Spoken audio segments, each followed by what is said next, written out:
Hi, I'm Erin Marcus, former corporate executive turned entrepreneur and founder and CEO of Conquer Your Business. Welcome to the Ready Yet podcast. We're excited to bring you more than 100 episodes of interviews and insights designed to help entrepreneurs get the financial and emotional freedom they need in order to build a business and a life they're proud of. All right. Welcome to this episode of the Ready Yet podcast. And I'm so excited to introduce you to today's guest. I've known this gentleman for years. We've seen a few things together, had a few experiences together. I can't stop laughing as soon as I start thinking about him. I know. So this will be interesting. We went through some things. We went through some things. We witnessed some things each other went through, right? In the business world, and not so much business world, but Mr. Mark Stoner, welcome. So excited to have you join me here today. Oh, thank you for inviting me. Great to see you again. We went through some things. We've been through some moments in business and some intense times, and it's great to see you again. So thank you. I think what that time was, that is why, we were talking before about you go through things at the same time as people and it creates these bonds that doesn't matter. Like, I know I could call you, you could call me, and it's like not a moment has passed. And I think there's these pivotal times in our development as business owners. Yeah. And I think that's one of the things that happened is we were both in the middle of trying to change what we saw our world as. Yes. Yeah, we were actively seeking mentorship, actively seeking groups of people that wanted something different. We were in those professional speaking, book writing courses, and it developed into some really deep friendships because we all went through getting beat up, getting criticized, getting, massively embarrassed. I don't know. Well, you went to another level, but yes, just like hard stuff.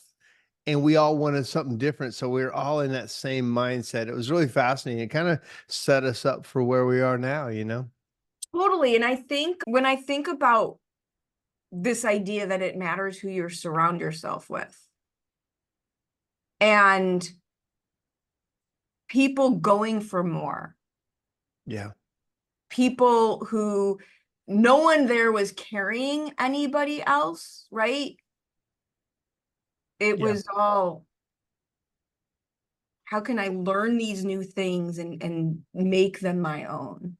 Yeah, it wasn't about ego. If it was, your ego was going to get smashed. That was horrible. It was about, we were open for change, and we put our time and our money and our efforts into fully focusing on something that we all wanted. And that, a lot of people don't ever do that in their life. They don't really sit down and pick out a path and stay on it, and especially with guidance and counsel and criticism, it was great. The criticism. To me, that criticism, or being able to understand the intention behind criticism, let's think about that for a second. The ability, I think, because this is so important if you really want to grow, the ability to hear the ugly truth, things you might not want to hear, and be able to realize it's not the message, it's the intention behind the message that's so important. Yeah. Well, that's the only way to really grow. If you stay in the echo chamber and everybody thinks you're the greatest, how much better are you going to get? But when somebody you respect tells you, hey, you suck at this, you need to get better. Luckily, they liked you and I overall. Right. Maybe that's why we bonded. We were like, okay. People in the program that were not so likable. But, we wanted something different. We're willing to put it all out there, and a lot of entrepreneurs do a little bit at first, but then they get comfortable and they kind of get stuck. They're not willing to do that again and again and again for a different result. And it is that wanting to break out of every comfort zone. So I remember a follow-up to that intensive, you and I, and this is one of my favorite stories about you, because this is a perfect example of how do you keep trying at a different level. So you and I are in Vegas, and we're having breakfast, and it was for a different event actually, and we're just catching up.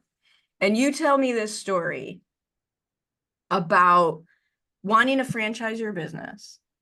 So you bought a booth at a franchise convention. Yeah. And if I remember the details, you didn't do it once and sell no franchises. I think you did it like 7 times. A bunch It of still too didn't many times. too many times. But not only did it not work for you from a standpoint of selling a franchise, you left having purchased a franchise.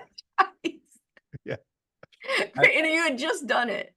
That's how I got in the chocolate business through one failed. Nobody wanted to buy my chimney business at this franchise that I created. Surprisingly, nobody wanted to be a chimney sweep, but everybody was into this chocolate franchise this guy had. And I went and tried it. It was amazing. I called my daughter, said, "Hey, you want to get in the chocolate business in Nashville?" Because it's called Chocolate Moonshine. And we did it. And we did that for a couple of years. And then, long story, we switched it to our own brand. We went to chocolate school and did a lot of different things, me and my daughter, to develop our own brand.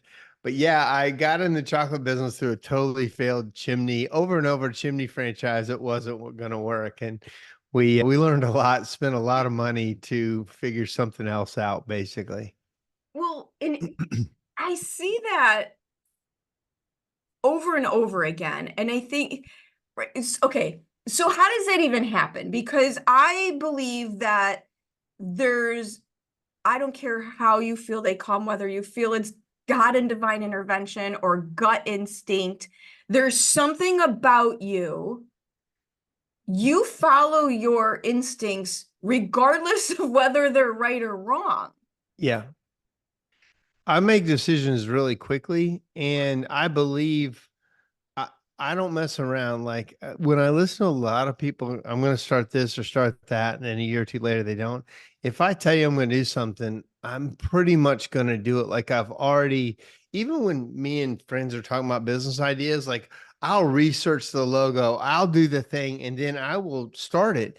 It doesn't always work. This last year, and I probably have about 10 companies at this point, but this last year, two of them really weren't working out. So I shut them down. Like I had a HVAC company and I had another branch of my chimney company that wasn't working up in Milwaukee. And so it's a little bit of an ego shock because you want everything that you got your name and effort into it, but not everything will work.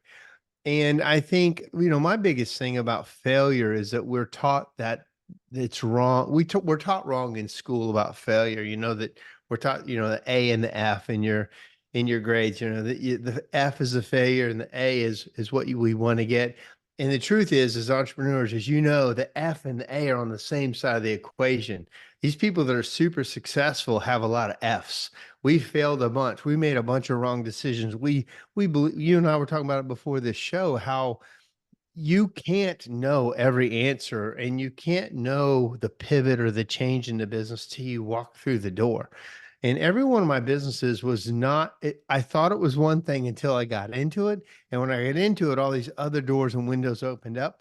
And I was like, oh, well, how'd you get into that? Well, I didn't. I got in over here and it changed to that, So like my franchise actually turned into two businesses. The failed franchise turned into a chocolate business and it turned into an online training program that we built for the franchises. And when the franchise didn't go, we sold the online training program as a subscription model.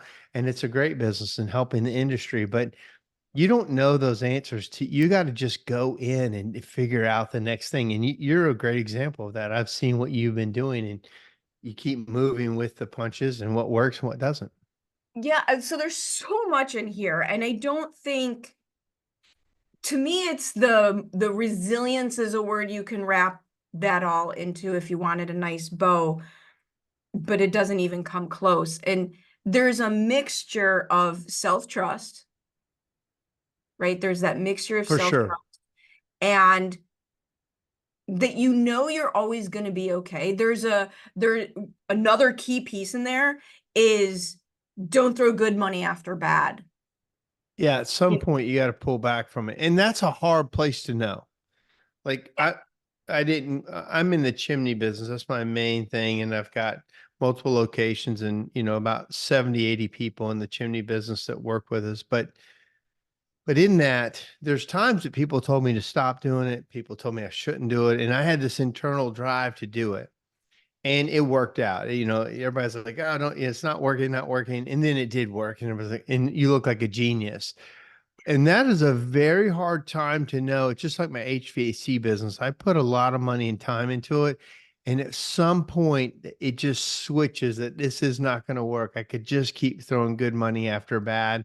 And that's a hard decision to do that. But my point is that's an internal grit that you I have was to going to have. ask you that. Like, do you base that off of data, Yeah. external data, or do you base that off of gut? And, one of the things that I say about we have good gut instincts, but our feelings will lie to us. I Our, like that. our Well, feelings are what lie to us and lead us down the and wrong path. sometimes your ego lies to you, right? Your ego, if you've had success in something else, you feel like you can, if you believe in something, it will happen. And I still think those certain divisions that I shut down, I could have saved them, but should you? And Right, at what again, cost? on an entrepreneurial journey, you're trying a lot of things. You like the shiny new thing and you try it, and then you have to hand it off to be managed or grown like that. For me, like I said, I've got a lot of businesses and I'll start it and I'll get way into it and then hand it off. My main thing is delegation and, management, setting up systems so other people can run the company. Not perfectly. That's where a lot of people get hung up. It's got to be perfect before you hand it off. No, to me, it's barely got to be a It's thing. gonna be functional because that's not your genius zone. Right. It just, Yeah. right, your genius, this is where I think so many people miss. Like, what exactly is your genius zone? Your genius zone is in launching. Right.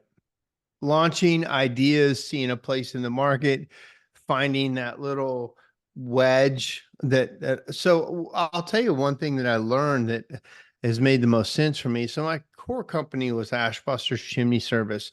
What I've realized is the businesses that I do best with are offshoots of that. So we did chimneys and then we got into Chocolate metal. is a very clear offshoot. Well, give give me a moment. That one, that one, that was a foul ball that went sideways. But the main ones at work are things that Ashbusters would buy: metal fabrication. Then we got into powder coating.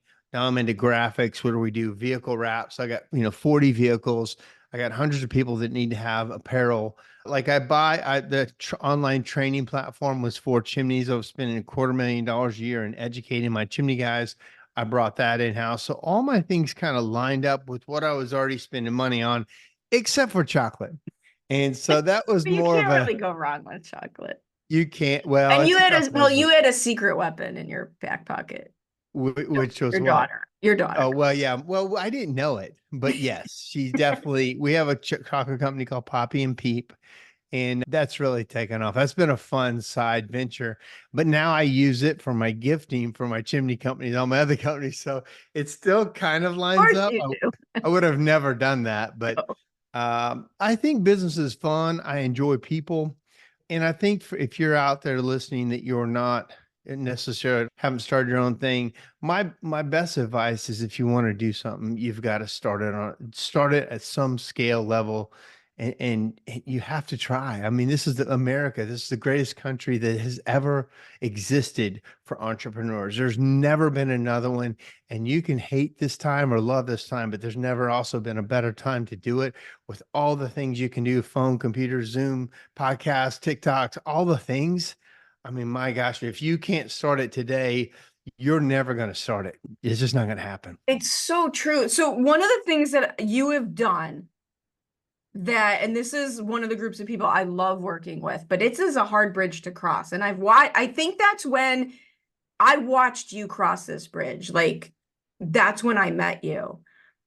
There is a big difference between starting a business because you love the thing the business does. And in all fairness, I don't think that's why you started your business because you were like 16 years old. You started it because like, dude, I gotta make some money and here's a Yes. thing. And then you fell in love with it. I don't think Correct. it's straight. So Oh, Fair No enough. one ever said chimney sweeping. I love that. Let me do that. Let me go Like, get dirty, like really dirty all the time, right? I've never started a business because I love the business before, except maybe chocolate.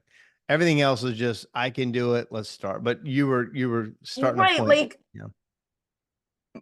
people get stuck at I'm great at doing what the business does, and they can't get over the bridge to becoming a business owner. Right.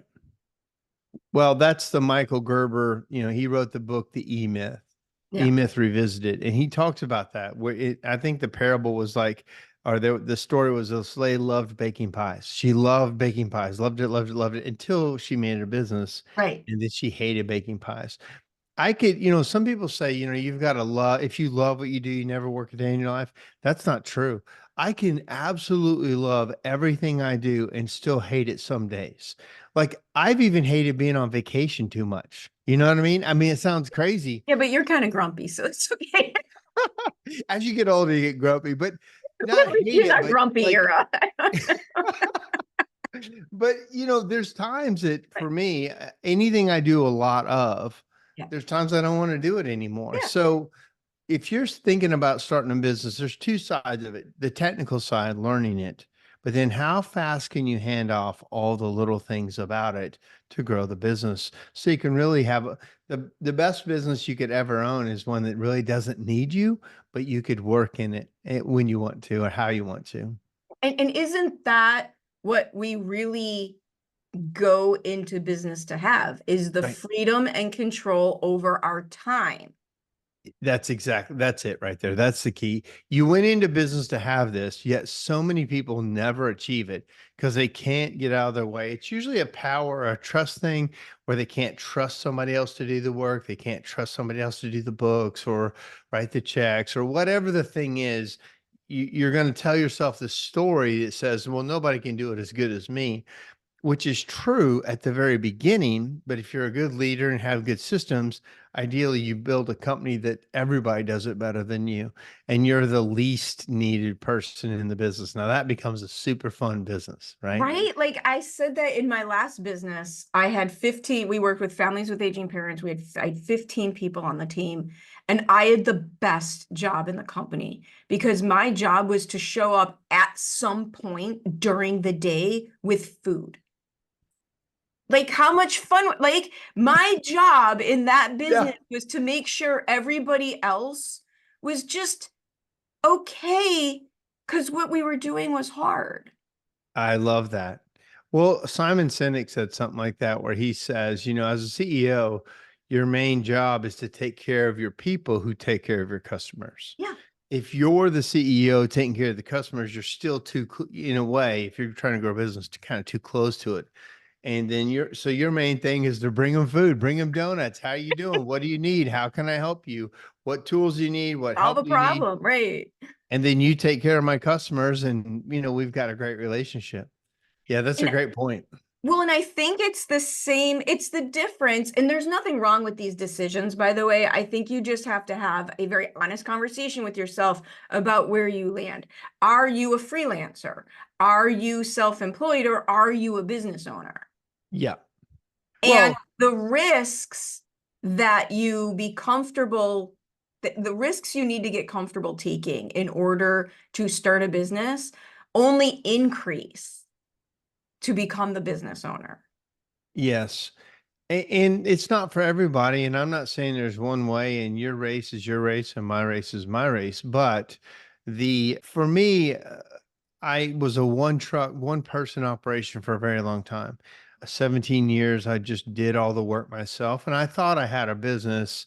And then I fell 30 feet off of a roof and got seriously injured, tried to sell that business, and nobody wanted to buy it. I couldn't believe it. I thought it was worth, hundreds of thousands of dollars. Phone rings off the hook. I got a good name, good revenue. I thought it was worth a lot of money. It wasn't. Nobody wanted to buy my job. And so at the time, what I had really built was a job for myself, not a business, and that's where I read the E-Myth and some of the other things where it said, business works without you. If you've built, it's not truly your business if you can't sell it and it doesn't work without you. It's not that it's wrong, but it's more of a job. And so when I realized that, And then I saw somebody else had like a 10 truck operation. He was scuba diving and riding motorcycles and living the life I wanted to live. He had a real life, and I just had a work life and going through a divorce and little kids and no money. I'm like, I want that. How do you do that? And so I really started focusing on learning those lessons, not more technical lessons, not how to be a better chimney sweep, not how to be a better chocolatier, how to run the chocolate business, how to run the chimney business. Did I want to be the best chimney sweep, or did I want to run the best chimney sweep business? Those are two very different questions that you have to answer in your business life about what you want out of this thing. And again, I agree with you. There's no wrong answer, No. because the more honest you can be with yourself about that answer, the better plan you can make. Yes. Like, you can make $1 million just doing the thing the business does. For You need to sure. invest it differently if you're not building a sellable asset, Right. but that's just data. Well, you and I just said that, like, and also it's a stage of your life. Like for me, when I was younger, We're I, both I done was, working. we were, what'd you say? We're both overworking. Well, we were in empire building, right? We Right. were, Yeah. and I would say, and you said it earlier, like, hey, I'm kind of past that. And Yeah. I'm kind of past that a little bit too. I'm not trying to build an empire. I'm trying to maintain the empire and grow it a little bit, but that's not where I am this stage of my life. I'm probably going to be doing more of the solopreneur stuff that is more dependent on me, and I don't have to worry about a bunch of people. And I get that. It depends on your energy and what you want. But if you want something big, there's ways to do it. There's people to study, there's mentorships, there's programs like you and I went through, there's mastermind groups. If you want something different, or and that's, for me, that's the only way I can go fast now. I get in these groups, I get around people that are doing what I want to do. I learn from them as fast as I can. And then most importantly, I execute it and put it into play. And I love that you said most importantly. Like, the program that we were in, I think the biggest compliment I got was, well, there was two. One, he's like, you're so coachable. Yeah.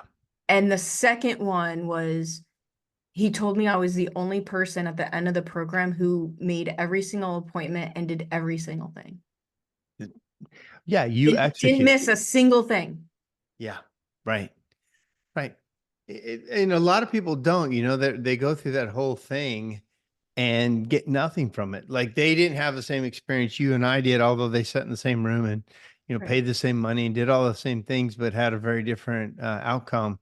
Now, the group that really did a lot, we happened to be part of those. A lot of them did some amazing Oh stuff, my God, right? but a lot of them, they're never did anything with And it. by the way, It's- like, I've also realized, and maybe it's just as I've gotten older, or maybe as I've exposed myself to more teachings and readings and things, that that was just a moment for them that they weren't ready. Like, I've had to learn, don't make myself bad or wrong for the times in my life that I didn't do what I needed to do. And instead of dwelling on that, say, okay, this is a situation in front of me. What am I going to do about it now? I love that. That's a great point. Yeah. Yeah. You're right. Maybe they weren't ready for a thing, got ready later. Maybe it showed them that's not what they want, Which is but also very important. for sure. I I've knew I spent didn't a like ton of money on learning things that I don't want to do that. I will tell you that I have spent a whole lot of money on things yeah. to learn that I didn't like that thing at all. I've Uh, probably spent just as much money on that side of the equation as you as made on the I other. as I've spent on learning the thing, right? Yeah, I think that's totally right. That's exactly right. When we wrote our books, they told us that, hey, you're probably not going to sell more than 20. And the vast majority of people didn't, but some of us, the books took off and it changed our lives. But it wasn't an expectation that we were going to make something famous. It was just an exercise to do the thing that we thought would take us to the next step. Right. And some of these doors open up and you have no idea where they're going to go. I told you recently, I've been doing TikToks. Every once in a while, I do one and it'll get to hundreds of thousands of people. And all of a sudden, you have something that people are talking about. And one of my TikToks is about thinking I had a business that had money and it was worthless. What the story I just told, I told that on TikTok. And my gosh, it so many people saw it. And the point of it is more action, just Yeah. doing stuff. You can't, I've never started a business saying, oh, I'm going to be rich doing this business. It was just more like, can I do it? And then can I make it better? And can I serve a little more, few more people and more people? And then with that comes money and, also options, which I like. I love So options. options. Well, and what you said was I didn't do that program to become famous either. I look at that situation the same way I look at my MBA. What I learned was a different way to think. Yeah. Right? Like I have an MBA in marketing. Okay, great. And I learned a lot of tactical things that I didn't know before I got it. But what I really learned was a different way to think. I also learned a different way to work. Like when Yes. you saw Larry and some of those other people work and Suzanne, like when it was time to work, man, they focused and worked long hours and late into the night and focus hardcore to get something done.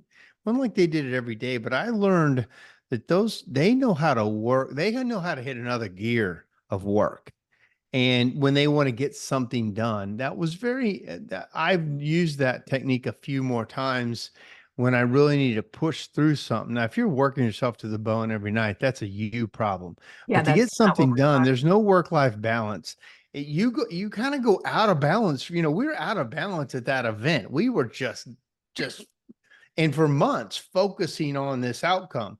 And then we can put it down and it goes away. And then, it's not your life, but it is something to get done. And I learned a lot of how to work from those really high achieving people. And truthfully, I don't know if you've read Dan Sullivan this past year, and I forget his partner's name, that 10 times is easier than 2 times. And what you're Yeah, talking about is exactly this, right? It's that intense work, do better. And you've mentioned it a couple times, and I think that you, way before the book came out, that is the trajectory I've watched you take. Letting go of what is no longer a stretch for you, yeah, either stopping it entirely or giving it to somebody to take care of it so that you can go for the next stretch. for sure. And it's a different version of I always said I'm a little bit of a weirdo because I'm an adrenaline junkie, but this is a version of that, right? Well, same for me. Like I love doing the things that excite me, and business excites me. Sometimes business, of course, business can be stressful, but business is exciting and fun for me. And it was a job. And then when I started to learn some rules and techniques and putting some things into play, where now I'm building the company for other people and I'm building it for managers and people. And I love like I used to drive up to my business and my car was a junky car and everybody else's car in the parking lot was junky too. I'm like, what the hell am I building here?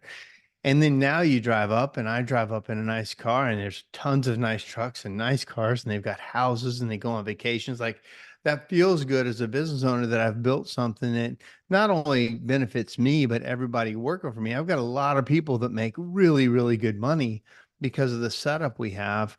And that's exciting to me. And I've given it to them. And if I did any of their jobs, it would actually hurt them. If I jumped in and did some of the work, or I became the salesman again, or I jumped in, it would actually stunt their growth. And they really don't want me to do it. So, At this point, right? Yeah. I always said I didn't create the processes in my business. No good can come of me being in charge of certain parts of this no, business, let me tell you what needs to get done, and you create the right? process. Because they're going to do a better job at it. Well, now with AI, I can write standard operating procedures. I can write job descriptions. I can write a whole employee manual in seconds, in minutes. And those things are kind of done. I edit them, I hand them off, make this your life, do this. And it's so easy now. It's so easy that people still aren't doing it. And well, because the hardest part is the internal game. Yes. The hardest part is Always is. Your brain telling you even you can't do something in fear, right? Fear that you'll fail. Man, if you can beat that game, the fear game, you can win almost every game because almost every fear you've got isn't real. They just aren't. You just No. made up. And the stuff you should be afraid of, you never knew were coming anyway. You All the never worst saw shit in your life that happened, it Yeah, you did blindsided you. not expect to fall off a roof. Oh, And all yeah, the things. yeah. But all the things you could worry about don't happen. No. See, worrying just fear is just kills you. The best thing to do is start, get the ball rolling, and adjust as you go. And because it builds the self-trust. Yes. Yes. Action is what cures it. You can't, I Right. say, you can't think your way. There's no way for you to come up with the plan. It just isn't going to happen. You can't think your way through this because you don't have control over 90% of what's going on. Well, and if you could, somebody else would already done it, Right. right? If just thinking of it all the way through was the answer, Right. Smarter people than me have done this it'd already be done.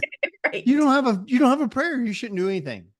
But the difference is the action, Yeah. and then stuff pops up, and then what do you do with that? And then something else pops up. What do you do with that? And all of a sudden, you've got a whole different thing you could have never thought of. I remember when we went to chocolate school, and I know very little about chocolate other than academically, and went through some courses. And I bought all this equipment, had all this plan, and then when I got into it, and we started making chocolate, I brought in these professional chefs that come into my and help me make it. They didn't use 2/3 of the equipment I bought. Like I thought I was doing the best thing buying all this stuff, and you could just scrape that all off. We had to sell a bunch of it, like none of it was worth it. And they bought a whole different line of stuff. Like you have to move, you have to adjust, you have to make mistakes, pay for the mistakes, move on. I always say growth is I've got to put my name on some crappy work, and I got to buy some mistakes. I got to buy a bunch of mistakes and put my name on some crappy I work. I love the idea of buying mistakes. I think that is a wonderful way of phrasing it Yeah. because you don't just get to buy the win. You also have to buy the crap that comes with it. I saw a Gary Vee video on TikTok, and he was saying the problem that people have is they want to make three decisions and they want three decisions to be right. They want to be 3-0. He's like, I'm shooting for 117 and 82 every day. Yeah, exactly. Once you get okay with that, everything can change. But he's so right. It's impossible to do it. You can't. But most people don't want to buy the mistakes. Once they've had a few of those mistakes they bought, they're like, oh, I'm out. I'm going to go back to doing whatever I did or go I've back bought to all working by sorts of myself. mistakes. Well, a friend of mine too also said this, when you hire somebody to do something and you want them, let's just say you're okay with them being 80% as good as you, Mhm. and you'd be okay with that. But they come out and they're not 80% as good as you. They might be 30% as good as you. And it takes a while, and let's just say they can get to be 60% as good as you. You got to kind of be okay with that, because if you think about it, you just bought back 60% of your time, right? You still might have to help them 40% of the time to get in, but you bought back 60%. And let's just say they get better and better. Now you've bought back your time by having somebody else do it. And even if it's not great at first, you're getting some of your time back to do accounts receivables or do your payroll or do sales or marketing or whatever you want to buy that you were doing. That's how you get your time back. And pretty soon you do that well enough, you've got almost all of your time back. A quick story: I don't have a desk or an office at almost any of my businesses. In fact, I don't even have keys to them. And so the people that I was joking about, I have to call somebody to let me in. Some of them are Bluetooth and I can hit the button and open up. But if it needs keys, I don't have them. Even to Ashbusters, I don't have keys to it. I've got an office I'm never in because I run the business differently, Mhm. and it doesn't need me to run. That's the key. That's awesome. That's awesome. If Thank you. people want to continue this conversation with you or follow you on TikTok and all the other things you're doing, what is the best way for them to find you? Well, thank you for asking. My website, which I need to update, is markstoner.com. I'm on TikTok under Stony Biz, B-I-Z, and then or Mark Stoner. And then I have a Blue Collar Gold podcast it's called that Blue Collar Gold podcast, Mark Stoner. And pretty much every week I talk business and how to grow businesses. Or my email is mark@ashbusters, ASHBUSTERS.net. Be happy to help, send you a Calendly. We'll talk if I can help you. The way I help a lot of people on a business side is I have a thing called Blue Collar University where people come into my business for 2 days. I show you how we do things for one day. And then on day two, I work with you step-by-step plan, 3 to 5 years, and help you. And I really mostly help blue collar businesses. Like I'm not a life coach That or is so invaluable. Like I've said this for years, the millionaire next door does not work in a cubicle. interesting. The millionaire, like if you look at all the attention given to corporate, Yeah. the millionaire next door does not. I'm from Chicago. The millionaire next door is a tradesman Yeah. every single time. Yeah. So I'm those guys, and I've got a book on Amazon called Blue Collar Gold that you and I wrote at the same I was time. there when it happened. Yeah. And so I'm into that side of things, and that's what I know. I don't know a lot of other things, but I do know starting running blue collar service businesses, being a leader for blue collar men and some blue collar women. I'm all about more blue collar women, but the truth is the majority of people come through are men. And a lot of them haven't had good leadership. They haven't had a strong male in their life. They haven't had a healthy male in their life. And so to put that on my shoulders to say, here's how you do it is probably one of the more rewarding things I do with my employees. And it's that leap from expert technician to business owner. A lot of people were expert technicians and novice business owners. And it feels good to do what you know and just keep doing it, but that keeps you in a rut. The hard thing is to make that decision. Go, I'm an expert technician. I've got to learn business and become an expert business person. And your life can change if you know both sides of the coin, Oh, but you can't be beat. no, love it. Thank you for hanging out with me I again love talking to you. It was so good to see you. Great to Thank see you you too. so much. Thank you. Appreciate it. I hope you enjoyed this episode of the Ready Yet podcast. I truly enjoy bringing these stories of success and inspiration to you. Please join us in our mission to empower entrepreneurs to be in charge of their businesses and in charge of their lives by sharing this with anyone you know who would benefit from our tactical and motivating advice, leaving us a review, and letting us know if there are any particular topics you would really appreciate hearing about. See you next time.